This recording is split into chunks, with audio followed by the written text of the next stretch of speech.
Bismillahirrahmanirrahim. Assalamualaikum warahmatullahi wabarakatuh. Selamat berjumpa kembali para sahabat Heri Lanos TV dimanapun Anda berada di seluruh penjuru Nusantara maupun di mancanegara.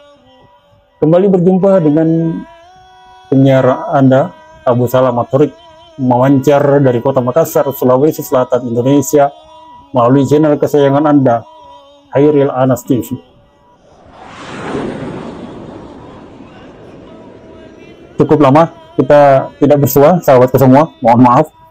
Hari ini pas hari ke-27 Ramadan 1445 Hijriah. Semoga sahabat semua tetap dalam keadaan sehat walafiat, tidak kurang sesuatu apapun.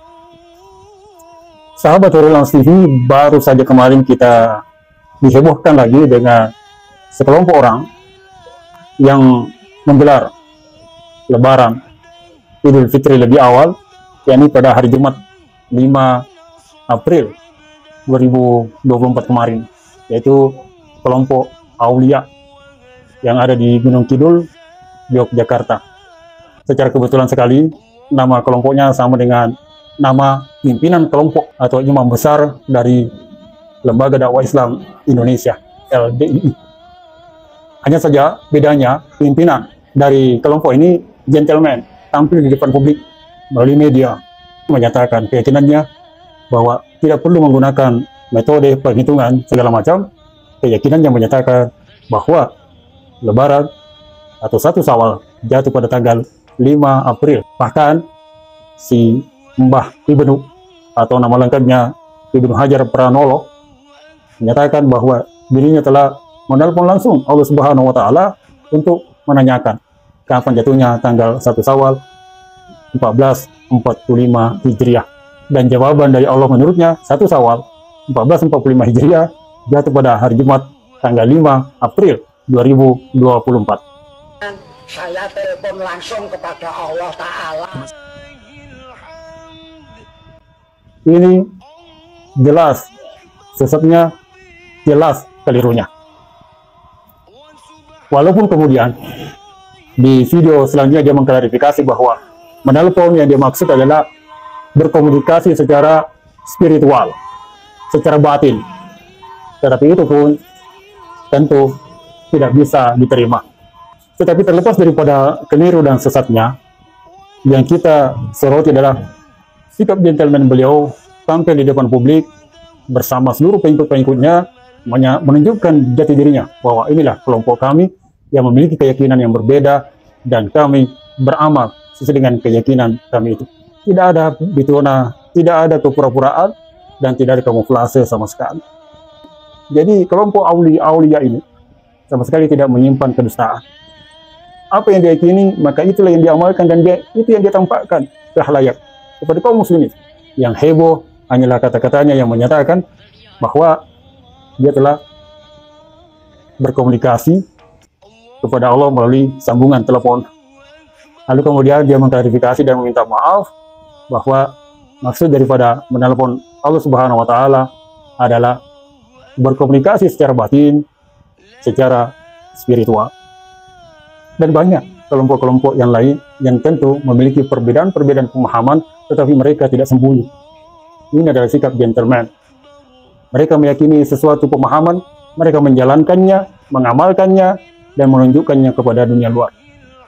Berbeda sekali dengan kelompok yang satu ini, kelompok Islam Jamaah LDII, yang kebetulan nama pimpinan kelompoknya juga Sultan Aulia, yang membentuk berbagai macam tameng, alat pelindung diri, ya, yang siap didorong sebagaimana bidak catur untuk membentengi dirinya.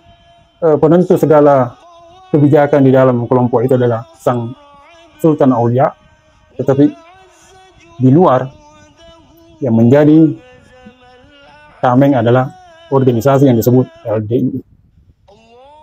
Dalam bidang pengamanan ada lagi yang disebut dengan Sengkom, yang Persinas Asad, Soko Pramuka, Posgi sepak bola, ya, yang kesemuanya itu sebagai bidak catur yang siap didorong untuk menangkal apabila ada sorotan-sorotan atau istilah mereka gegeran-gegeran dari luar. Mereka inilah yang ditampilkan di luar sebagai elit-elit dari kelompok Islam Jamaah LDI. Namun secara internal yang dikenal adalah Amir, Imam, Bapak Imam, yang segala kebijakan-kebijakannya wajib ditaati walaupun itu bertentangan dengan syariat agama Islam. Ini anehnya, mereka banyak mengamalkan, membuat sunnah-sunnah amalan-amalan sendiri, tetapi mereka menolak dikatakan ahli bid'ah.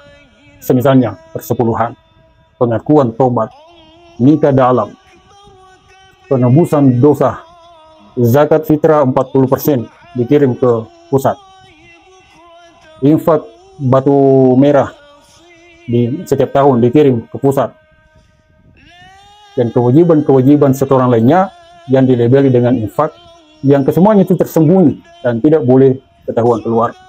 Siapa yang membuat ijtihad semua itu? Tentunya adalah Bapak Imam mereka yang disembunyikan, yang tidak boleh tampil keluar.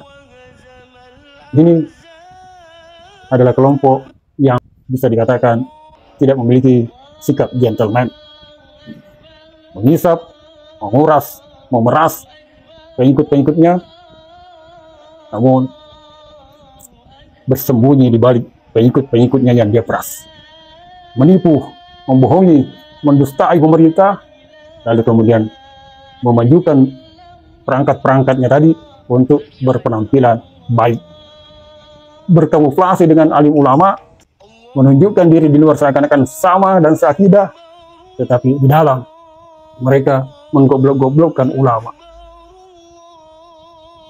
Semua tausiah-tausiah, bentuk kajian-kajian, majelis-majelis ta'lim di luar, semuanya dianggap batil dan dilarang untuk diikuti, dilarang untuk disimak. Hanya kajian-kajian mereka saja yang berisi doktrin, dogma dari keimaman yang wajib untuk didengarkan, diikuti dan ditaati. Selain itu, semuanya batal dan haram untuk didengarkan, apalagi diamalkan. Walaupun sesuai dengan Al-Quran dan Al-Hadis. Walaupun itu sesuai dengan Al-Quran dan Al-Hadis, tetap tidak boleh didengarkan, apalagi diamalkan. Inilah kelucuan daripada kelompok Islam Jamaah LDI, sebuah sempalan yang mengaku diri sebagai kelompok terbesar ketiga ormas Islam setelah Muhammadiyah dan Nahdlatul Ulama Indonesia. Yang lucunya lagi, mereka mengaku sebagai bagian dari kaum muslimin, tetapi orang-orang di luar kelompoknya dikatakan sebagai orang kafir. Di bulan Ramadan seperti ini mereka rajin berbagi takjil, turun ke jalan-jalan berderma. Ketika mereka ditanya, mereka katakan bahwa kami membantu sesama kaum muslimin. Itu kata-kata perangkat-perangkat organisasinya di depan halayak. Kesan-kesan itu memangnya ingin ditampilkan keluar, tetapi sesungguhnya dalam batin mereka itu hanyalah kamuflase agar ajaran mereka, eksistensi mereka terus berlanjut, tidak sampai digegeri. Apalagi saat ini sorotan terhadap mereka begitu gencar. Jadi sekali lagi, kalau memang Anda merasa gentleman, tampilkanlah imam Anda keluar, sebagaimana kelompok aulia yang berani menampilkan imam besarnya di depan publik. Jangan bersembunyi di balik perangkat-perangkat organisasi underbow yang kalian bentuk. Sebab imam sesuai dalil adalah zillullah fil ardh, naungannya Allah di bumi. Dan semua ulama sepakat, naungan dimaksudkan tempat berlindungnya semua umat, semua jemaah. Bagaimana mungkin bisa melindungi jemaah kalau dia sendiri tidak berani menampilkan diri keluar? Hanya yang memiliki kekuasaan, kekuatan yang mampu untuk tampil ke depan. Dan itulah baru dikatakan sebagai ulil amri atau imam, tempat berlindungnya semua pengikut-pengikut umat atau jemaahnya. Tetapi yang terjadi adalah sebaliknya. Justru sang imamlah yang berlindung di belakang jamaahnya. Bahkan jamaahnya disuruh untuk berdusta. Ketika mereka ditanya di luar, apakah LDI memiliki imam? jamaah-jamaah LDI diperintahkan untuk berdusta bahwa tidak ada imam di dalam LDI. Padahal di dalam kalangan LDI keberadaan imam menjadi syarat sahnya keislaman setiap warga LDI. Ketika warga LDI mencabut janji setianya atau tali baiatnya kepada sang imam, maka yang bersangkutan dinyatakan murtad atau keluar dari keislaman. Ini adalah ajaran yang sesat. Sekian celotehan. Barakallahu fikum. Assalamualaikum warahmatullahi wabarakatuh.